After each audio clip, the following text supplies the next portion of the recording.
How about that? They're doing the same thing today with Osama bin Laden, and that's where I've been getting at.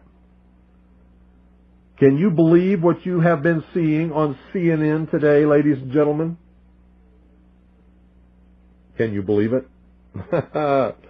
Supposedly, a CNN reporter found Osama bin Laden, took a television camera crew with him, went into Osama bin Laden's hideout, interviewed him and his top leadership, his top lieutenants and colonels and generals in their hideout.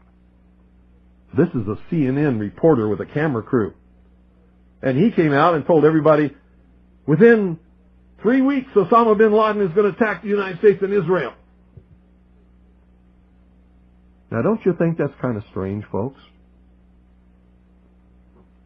You see, because the largest intelligence apparatus in the world, with the biggest budget in the history of the world, has been looking for Osama bin Laden for years and years and years, and can't find him. The FBI also